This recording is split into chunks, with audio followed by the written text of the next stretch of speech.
The silent arena asterisk. The arena was never silent. But today, not a single voice spoke.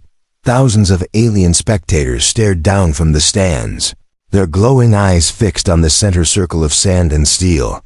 At the heart of the pit stood Master Krozkar, champion of 100 fights, a 10-limbed alien warrior trained since childhood in the deadliest martial arts of the Zurach Empire. He wore the black and gold sash of an undefeated fighter, his body coiled like a snake ready to strike, his sharp fangs exposed in a smug grin. Across from him stood something strange. A human soldier, no armor, no weapons, no backup. Just a man in simple military fatigues, brown hair damp with sweat, standing still with hands at his sides, eyes calm like still water. The crowd had laughed when he first entered. Is this a joke? Someone shouted from the stands, a snack for the master. Another chuckled.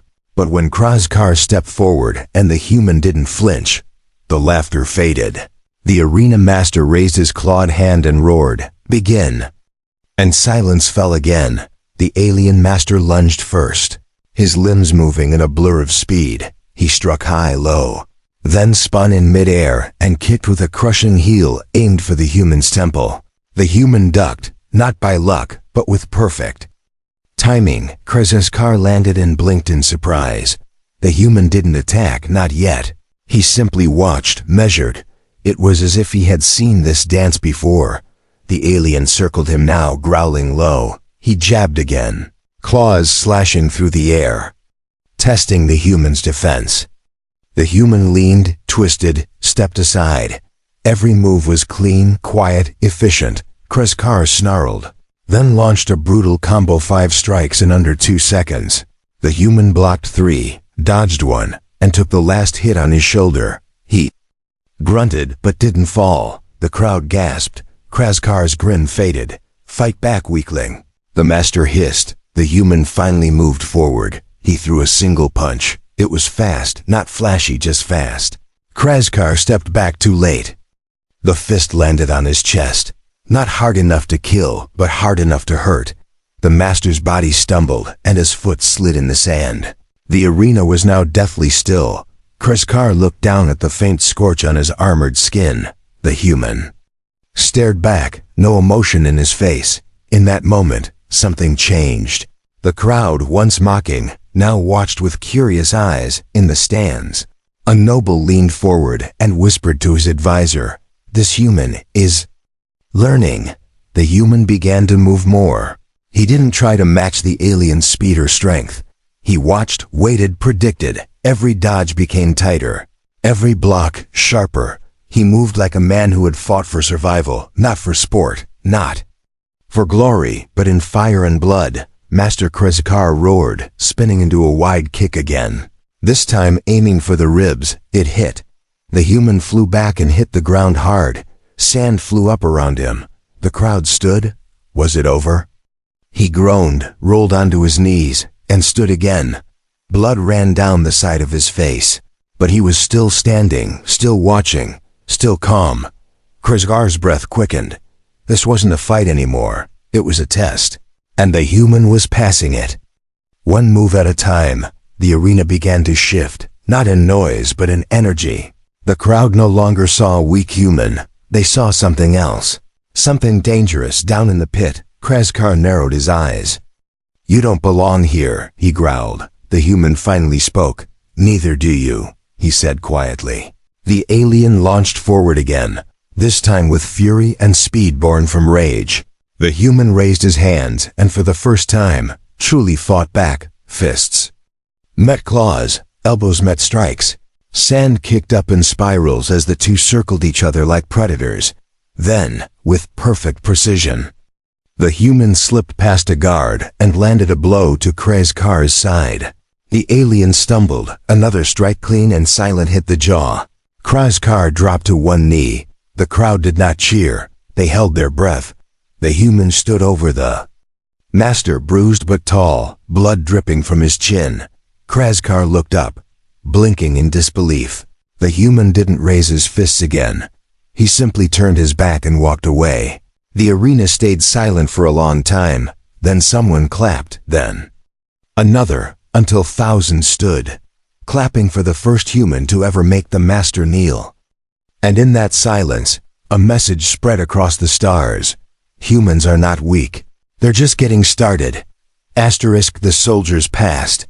The stars outside the prison transport ship flickered like tiny fires in a cold sea. John Rias sat in silence, chained.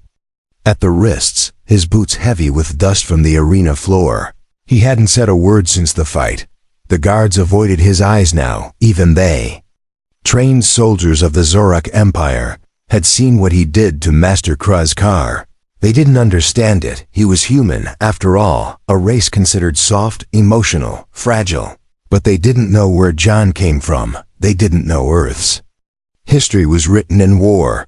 He closed his eyes and the memory came back. Years ago, before this galactic mess, before chains and sand and alien blood.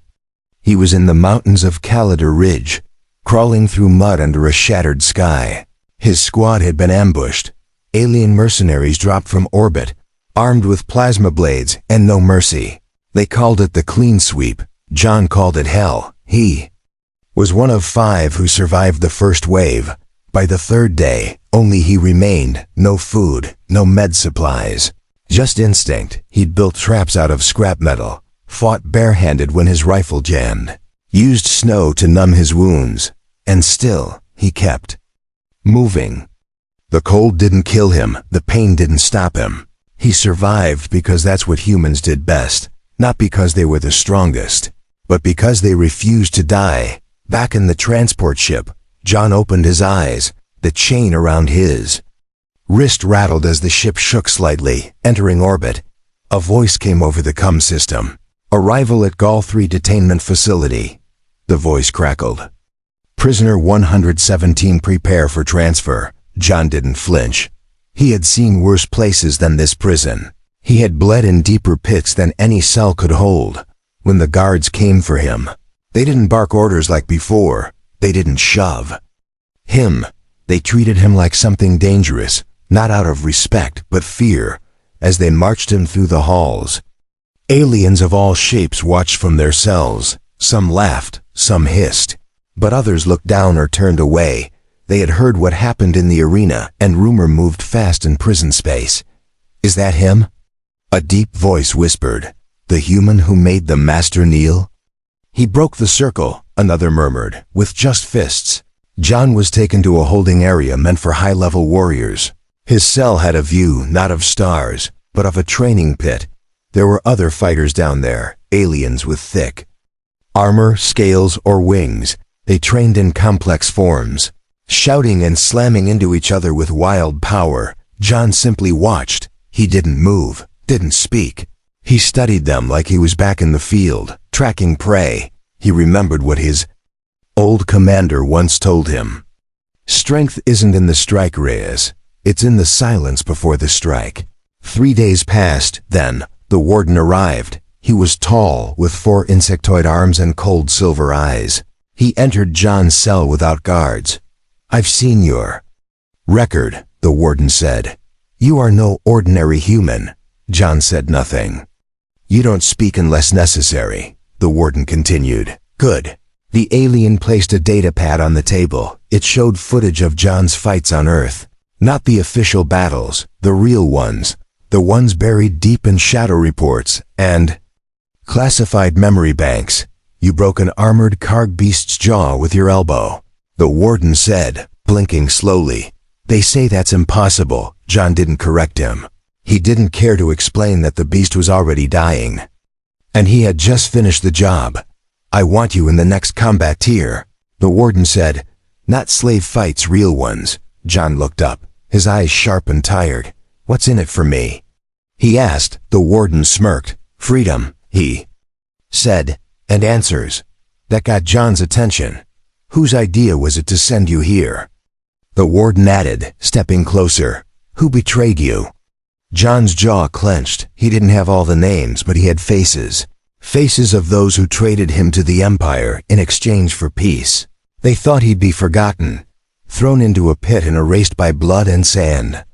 But now, the galaxy was watching. The arena wasn't just a stage anymore, it was a message board. And John Reyes was writing his name in bruises and broken bones.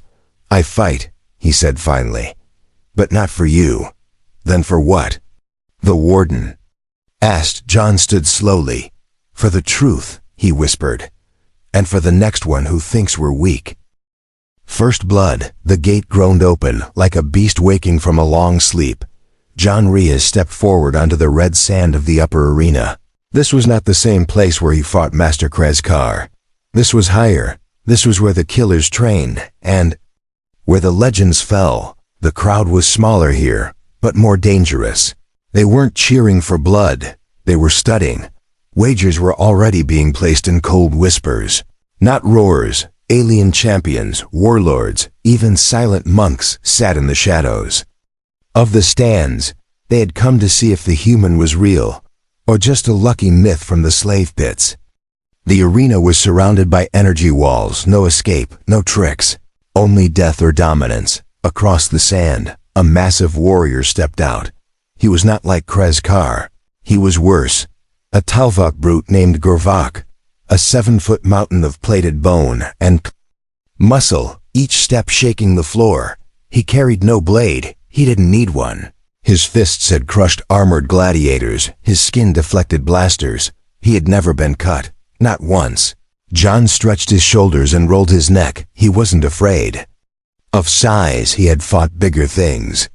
He was afraid of something else, that this wouldn't be enough, that even victory wouldn't lead to answers. But still, he focused. He measured the wind, the slope of the ground, the angle of light against the sand. Every detail mattered in survival. The arena commander stood between them, raised his arm, then vanished behind the wall of force as the match began. Gorvok charged with terrifying speed. His roar split the air like thunder. John didn't wait. He sidestepped. Sand sprayed behind him as the beast swung a massive arm. The hit missed, but the wind of it burned his cheek. John planted his feet, pivoted, and drove his elbow into the brute's ribs. It felt like hitting stone. He bounced off, rolled, and barely dodged the stomp that followed. Gorvok laughed, a deep, rumbling sound like rocks grinding together. "You're fast," the brute growled. "But it won't save you." John didn't answer.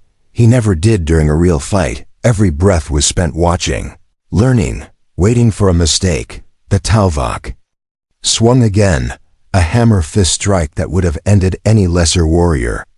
John ducked low, came in close, and jabbed under the arm where the armor was weakest. Gorvok grunted, but stayed upright. Then he grabbed John by the chest and hurled him across the arena like a doll. John hit the ground hard, rolled twice, and got to his knees. Blood dripped from his lip. The brute was fast for his size, too fast. John had seconds before the next charge. He blinked sweat from his eyes and remembered his training. Not from Earth, from the ridge, where every day meant death. You didn't wait for openings. You made them. The Talvok roared again and sprinted forward. This time, John didn't dodge. He stepped in, right into the brute's range. He caught Gorvok wrist, twisted it, and used the alien's momentum to swing himself up. His boots slammed into the brute's jaw. A crack echoed across the arena. Gorvok stumbled back, stunned. John landed, kicked up sand into the brute's face, then struck with a full-body punch to the neck. The crowd gasped. The brute staggered.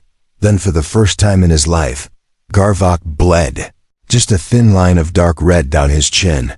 But it was enough. The arena went quiet. The Talvok's eyes widened. He touched his jaw, saw the blood, then roared. In fury, he rushed again, blind with rage, and that was the moment John had waited for. He dropped low, swept the brute's leg, and used a spinning elbow to send him crashing to the ground. The earth shook. The crowd didn't cheer.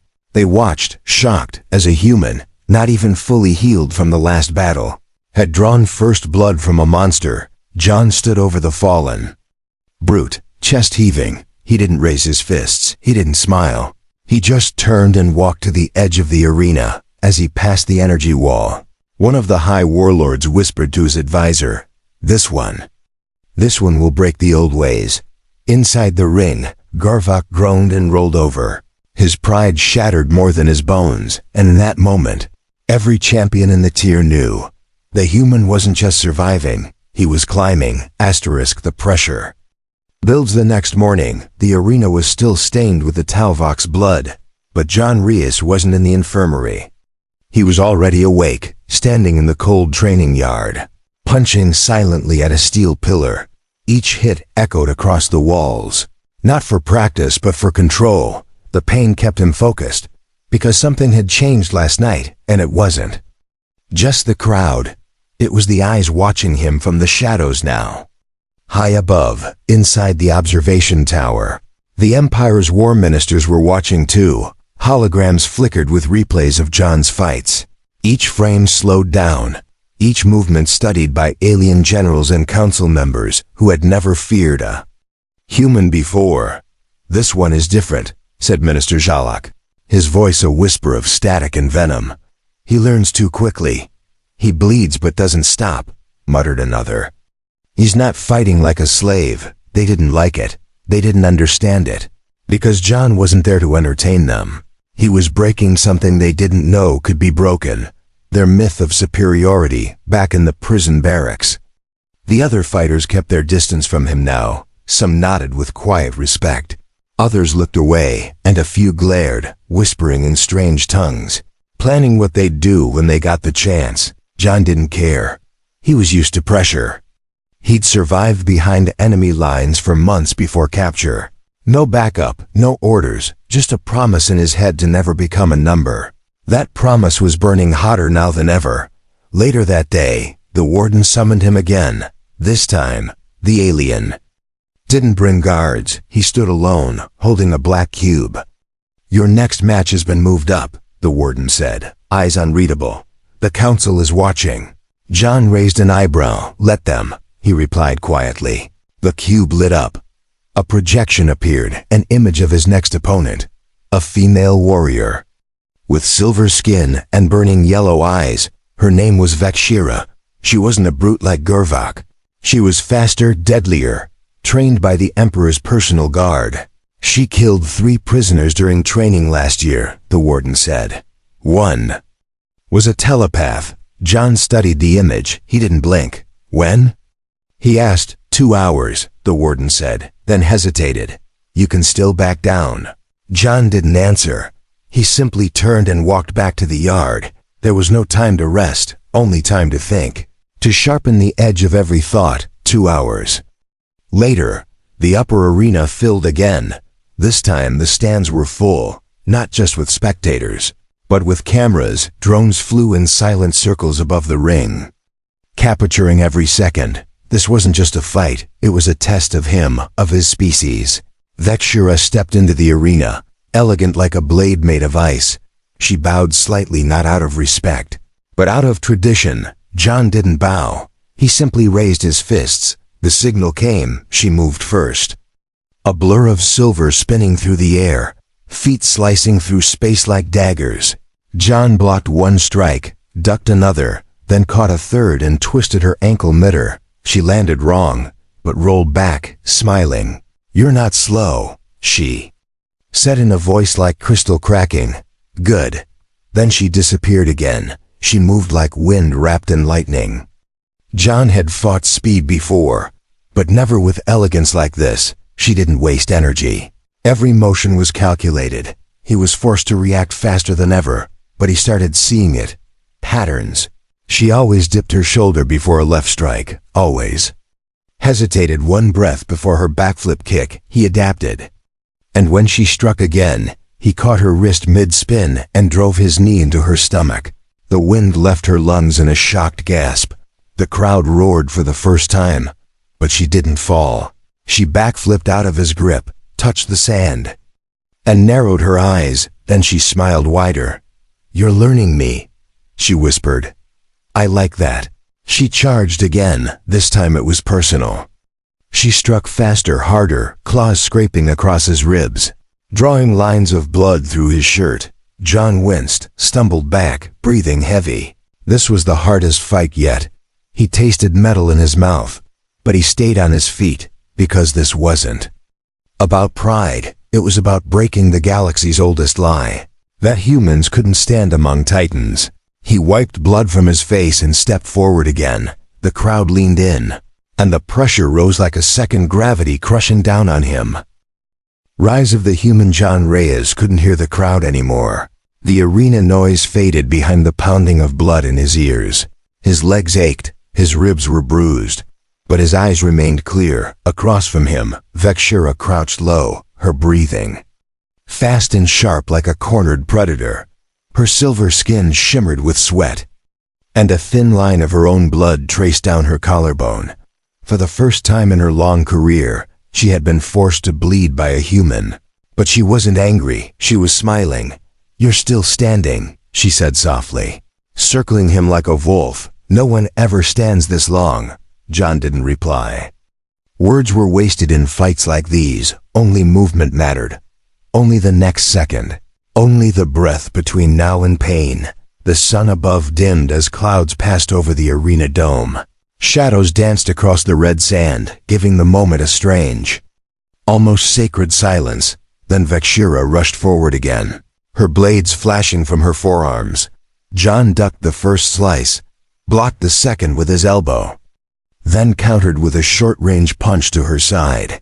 She twisted away, but slower this time. He was wearing her down, not with strength, but with pressure. The same way he had survived back on Earth during the siege of New Berlin, day after day, corner after corner, always one step from death, but never taking it. He had learned that surviving was not about brute power. It was about refusing to give up when logic said you should.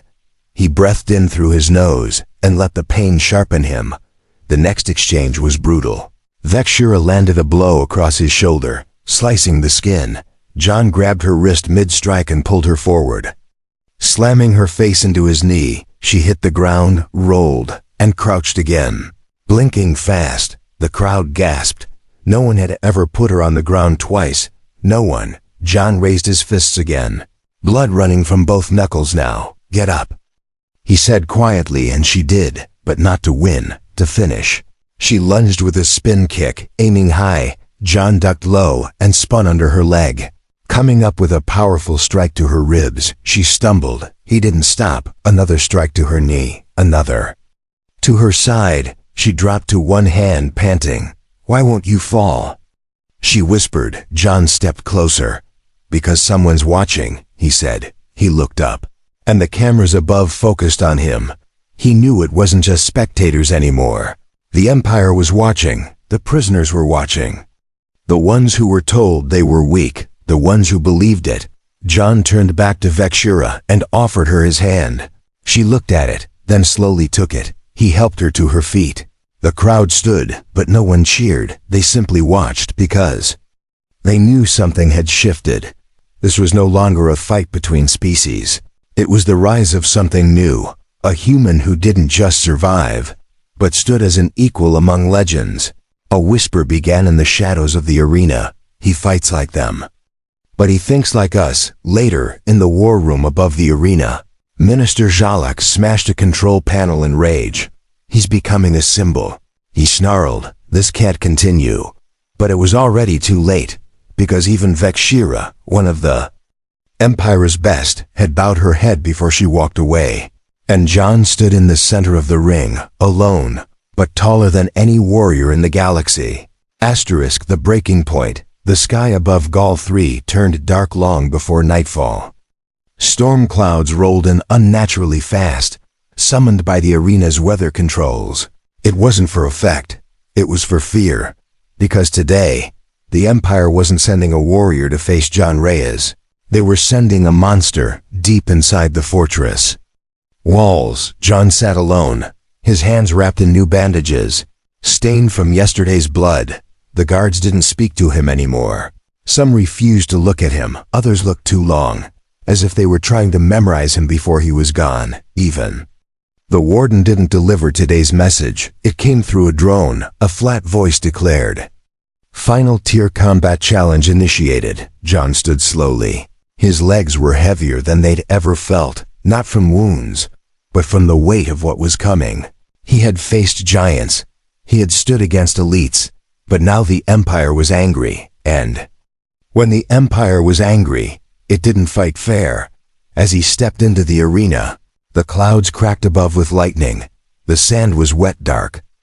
Already stained from past matches no one survived. The crowd wasn't cheering. They were silent. Because even they knew this wasn't a match. It was an execution. Across the arena, a massive shape emerged from a sealed gate. Metal creaked. Chains dragged. Then it appeared, a hybrid beast, part alien, part machine, 10 feet tall, armored spine, glowing red eyes, and arms fitted with electrified gauntlets. They called it Project Ashburn. It wasn't born, it was made. And it had never lost. John didn't move. He just watched it breathe. Heavy, angry, caged for too long. Then the gate shut behind it, and the fight began. Ashburn charged like a cannonball, roaring with sound not meant to come from anything living.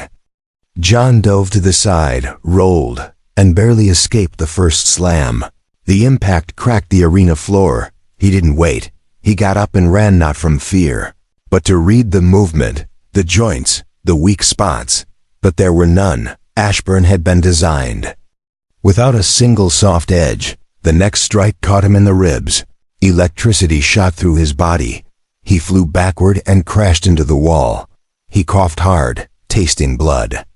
Still he stood up. The crowd was on its feet now, expecting him to fall again, but he didn't. He stepped forward, slower this time, breathing through his teeth. Ashburn charged again. This time, John didn't dodge fully. He slid just far enough to let the beast pass, then struck under the arm. A weak hit, but something sparked. He saw it. The gauntlet flickered. He had found something. But the cost was high. Ashburn turned and grabbed him by the throat, lifting him off the ground. The grip tightened. John's vision blurred. Memories flashed, his mother's voice in the kitchen, his squad mates shouting over fire. His own promise whispered into the dirt. I won't be erased. His hand reached up and slammed a palm strike into Ashburn's elbow. Once, twice. The third broke something inside the metal casing. The arm dropped him. He landed hard, coughing, gasping for breath, but he had time now. Ashburn turned slower. The elbow joint smoked. John ran, straight at the monster. He jumped, twisted midair, and slammed both feet into the damaged arm. Ashburn shrieked and swung wildly.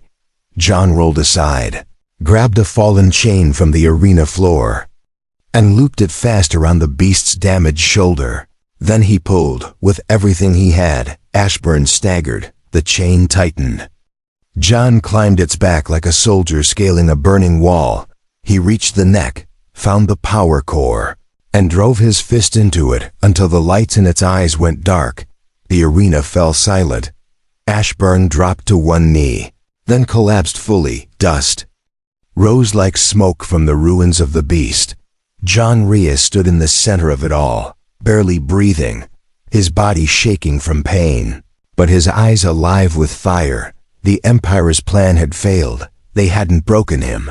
They had made him into a symbol, a new legend. They thought silence would erase him, but the silence only made his name louder. After the fall of Ashburn, no more challenges were issued, no more beasts released, no more warriors sent to test the human, because John Reyes had become something greater than fear. He had become legend.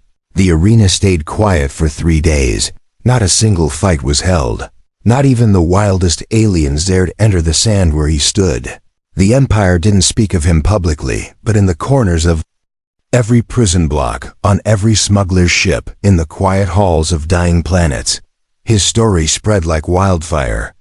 They called him many things: the Silent Blade, the one who bled stars, the human who ended the machine. But to those who watched closely, he was something else, a mirror. He had shown them what the Empire feared most: not strength, not skill, but a soul that wouldn't bow. Inside the tower, the ministers argued. He must be removed, Sherlock hissed, pacing before the others. Before he becomes unstoppable. It's too late, another muttered. Eyes on the broadcast feed. He already is. They tried to erase the footage. They blocked signals. They reprogrammed the archives, but it didn't matter. The prisoners remembered, the guards whispered. The people watched replays smuggled from drone backups in the lower tiers of the arena. Younger fighters began mimicking his movements. They didn't have his speed or his rage, but they copied his quiet, his control, his discipline. One day, a young alien approached him while he was sitting alone on the training platform. She was small, with blue skin and large, curious eyes. She held no weapon, just a question. "Did you ever want to run?" she asked. John looked at her for a long time, then nodded. "Yes," he said. "But I walked forward anyway." She nodded and sat beside him, saying nothing more. That was how it began, not with speeches, not with banners, but with a quiet understanding that something had changed. The Empire tried one last time. A diplomat came with fake smiles and false promises.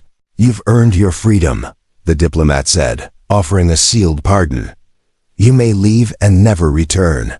John took the paper, looked at it, then tore it in half. "I was never free," he said. "Not until they all are." The diplomat left in silence. The next day, dozens of prisoners refused to fight. Then hundreds, then entire tiers went dark. No roars, no blood, only the echo of footsteps walking away from the sand. It was no longer entertainment. It was rebellion, and at the heart of it stood one man, not shouting, not begging, just standing unbreakable. When the Empire finally shut the arena gates for good, the people called it justice. And long after the lights went cold, and the ministers vanished into shadow, they remembered the day a human entered the ring with nothing but fists, and shattered an empire with his will.